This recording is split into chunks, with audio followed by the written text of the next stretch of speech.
Me fala se isso aqui é normal ou republicano. Com a vitória da direita, Flávio Bolsonaro na presidência e maioria no Senado, 3 figuras do sistema cairiam imediatamente, ou por impeachment ou simplesmente por serem retirados do pleito através das eleições. Essas 3 figuras, as que mais correm risco de deixarem o cenário político e perderem o seu poder, são Lula, Alcolumbre e Alexandre de Moraes. E aí, curiosamente, nessa semana, terça-feira, Lula, Alcolumbre e Alexandre de Moraes decidem se reunir, visto que Lula e Alexandre de Moraes já tinham se encontrado para tomar um cafezinho depois da reunião ministerial. O que foi falado nesse cafezinho, nunca saberemos.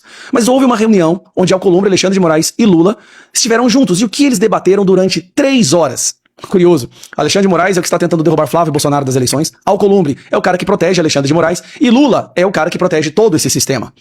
Alcolumbre está envolvido no caso Master. Lula envolvido no caso Master. E Alexandre de Moraes envolvidíssimo no caso Master. A situação é tão escandalosa que até William Vac não conseguiu deixar barato. Foi na casa de Alexandre de Moraes o jantar de reencontro entre o presidente Lula e o presidente do Congresso, Davi Alcolumbre. Ocorreu na noite de terça-feira, durou 3 horas. Em público, celebrou-se a ocasião como jogo zerado. E foram tratadas, também é o que se diz em público, pautas de relevância na agenda do Senado. Várias, sem dúvida, têm enorme peso, sobretudo na questão fiscal. Mas a principal dessas pautas é política, e não se fala muito disso em público. Lula, Moraes e Alcolumbre têm um problema em comum a resolver. São as investigações da Polícia Federal sobre o Banco Master, sobre o escândalo do INSS e sobre o filho do presidente. Curiosamente, né? Alexandre de Moraes é o cara que tenta blindar tudo isso e o Alcolumbre é quem blinda o Moraes.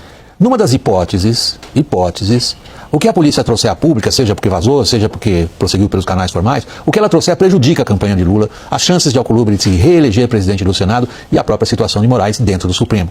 Mas a hipótese diretamente ligada ao que acontecer nas eleições, cujo melhor resultado nessas circunstâncias para todos os envolvidos seria a continuidade de Lula na presidência. O problema para os convivas desse jantar está nos fatos que eles controlam só em parte ou muito pouco.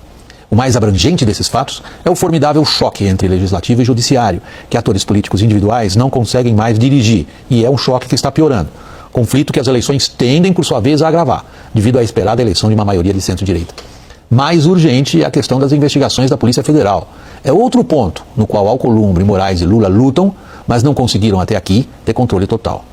Ultimamente, os 3 andaram mesmo estranhados entre si, mas a necessidade, às vezes também, é a mãe da reconciliação. Que harmonia entre os poderes, não é não? Que sintonia que a gente percebe entre essas pessoas que juntos trabalham para destruir o nosso país. Dito isso... Inaceitável na República. Depois querem falar em código de ética. Depois alguém acredita na viabilidade de um código de ética no Supremo Tribunal Federal. Isso é impossível. Veja, Lula e Davi Alcolumbre têm foro por prerrogativa de função no... Cadê o trem, gente? Tá aqui. Isso é um troço inaceitável na República. Depois querem falar em código de ética. Depois alguém acredita na viabilidade de um código de ética no Supremo Tribunal Federal. Isso é impossível. Veja, Lula e Davi Alcolumbre têm foro por prerrogativa de função no Supremo Tribunal Federal. Alexandre de Moraes é um potencial relator de matérias sobre eles, é um potencial julgador de matérias sobre eles. E, no entanto, é anfitrião. Depois eu falo, e é isso mesmo que eu acho, que existe uma bancada do governo Lula no Supremo Tribunal Federal e que essa turma é composta de senadores togados, Flávio Dino, Cristiano Zanin, Alexandre de Moraes, Gilmar Mendes, muitas vezes, é a bancada do... E olha que isso, quem tá falando não sou eu. Quem tá falando isso é o próprio Andreasa, que não tem o menor apreço. Agora, eu tenho dúvidas reais que se o Flávio ganha, o Flávio Dino vai continuar nessa saga das emendas parlamentares. Porque aí não, ele, no caso, empoderaria mais, estaria no interesse do Supremo empoderar mais o Palácio do Planalto no eventual governo Flávio Bolsonaro? Eu tenho dúvidas. Interessa empoderar se for o Lula 4.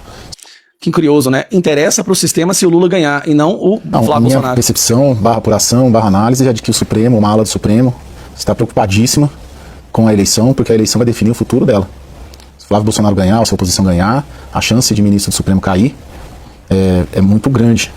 Tanto pela política, no Senado, quanto por um desbalanceamento do jogo de forças hoje no Supremo, que o próximo presidente da República vai indicar 4 ministros do Supremo. Hoje o cenário é mais ou menos empatado, mais ou menos 5-5, né? Por exemplo, por uma eventual investigação contra Alexandre, por exemplo. Então tem um setor do Supremo... Resumindo, o sistema vai fazer de tudo para impedir o Flávio de ganhar. O povo vai ter que se unir mais uma vez contra o sistema como a gente fez em 2018. Eles sabem que a vitória do Flávio e a maioria no Senado é o fim de um sistema que destrói o nosso país há décadas. E é por isso que eles não vão medir esforços. E aí eu pergunto, o que foi conversado nessa reunião entre Lula, Alcolumbre e Alexandre de Moraes? Justamente as 3 figuras que iriam ser destruídas, derrotadas, caso a direita chegue ao poder.